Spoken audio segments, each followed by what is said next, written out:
Hey everyone, welcome back to the second episode of haunted minutes. আর আজকে যে ইনসিডেন্টটা আমি আপনাদের সাথে শেয়ার করব, যার সাথে এই ঘটনাটা হয়েছিল, I personally don't know that person, সেই কারণে আমি তার আইডেন্টিটিটা রিভিল করবো না। ঘটনাটা যখন হয়েছিল, ইট ওয়াজ ইদার আর্লি 90s অথবা mid 90s। Let's just call this person A winter ভ্যাকেশনে ওর পরিবারের সাথে সিকিম ঘুরতে গিয়েছিল।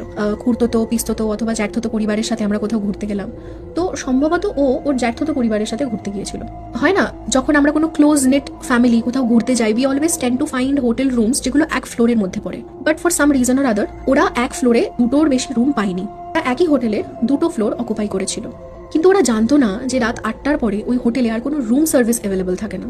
8টার পরে কিছু হয়তো ওদের দরকার পড়েছিল, ওরা রিসেপশনে কন্ট্যাক্ট করেছিল, বাট ওদের তরফ থেকে কোনো কমিউনিকেশনই ছিল না। তারপর রিসেপশনে গিয়ে দেখা হলো যে কোনো জনমানব নেই আশেপাশে, কেউ কোনো মানুষের চিহ্নই তারা দেখতে পায়নি। তো ওরা ঘরে ফিরে আসে এবং ওরা ডিসাইড করে যে নাচ্ছা মতো বকা দেবো হোটেলের স্টাফদেরকে। এবং আমরা যখন পরিবার নিয়ে ঘুরতে যাই, রাত্রির অব্দি খুব আড্ডা মারি আমরা, তো সেরকম ভাবে ওরাও বসে আড্ডা মারছিল।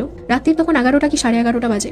হঠাৎ করে ওরা একটা খুব লাইট নক শুনতে পায় দরজায়, এবং ওরা বুঝতে পারেনি যে আদেও কি কেউ দরজা ঠকঠক করছে, নাকি ওরা এত জোরেই হই হই করে গল্প করছিল যে ওরাই হয়তো কিছু খুটখাট করে দিয়েছে। তো ওরা ওই জিনিসটাকে ইগনোর করে দেয়। Second time there was again a knock which was a little bit louder than before। তো এই টাইমটা ওরা অতটা পাত্তা দেয়নি, বিকজ ওপরের ফ্লোরে যে কচিকাচাগুলো ছিল তারা হয়তো এসে ওদের সাথে ইয়ার্কি মারছে, ওরা হয়তো সেটাই ভেবেছে, যেমন ডিং ডং ডিচ হয়। But the next time the knock was even more louder, ক্লিয়ারার। ওরা স্পষ্ট শুনতে পারলো যে ওদের রুমের বাইরে কেউ যেন খুব দ্রুত গতিতে হেঁটে চলে গেল। তো সাথে সাথে যখন ওরা ঘর থেকে বেরোলো, দেখলো যে করিডোরের একদম শেষ প্রান্তে একটা কেউ যেন হেঁটে যাচ্ছে।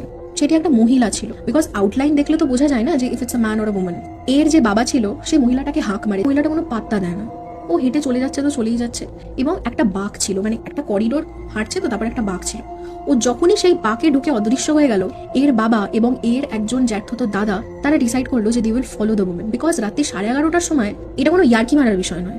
মহিলাটা নানা রাস্তা দিয়ে হেঁটে হুটে একটা সিঁড়ি দিয়ে নামলো, নেমে একটা ল্যান্ডিং এলো, সেই ল্যান্ডিংটা ক্রস করলো। ল্যান্ডিংটা ক্রস করে সে হোটেলের বাইরে বেরিয়ে গেল। এর বাবা আর এর দাদা যখন ওরা হোটেলের বাইরে বেরোতে যাবে, এর বাবার মাথায় একটা খটকা এলো এবং ওরা হোটেলের গেটের সামনে দাঁড়িয়ে পড়লো। এবং ওরা ওখানে দাঁড়িয়ে থাকতে থাকতে একটা অদ্ভুত দৃশ্য দেখলো। You will not believe what happened next. ওই মেয়েটি খাড়া পাহাড় দিয়ে ঘটঘট করে নিচে হেঁটে নেমে যাচ্ছে। এর যে জ্যাঠতো দাদা ছিল সে বললো this not a big deal, ও হয়তো পাহাড়ি মেয়ে, সেই কারণে ও অত ইজিলি নেমে যাচ্ছে।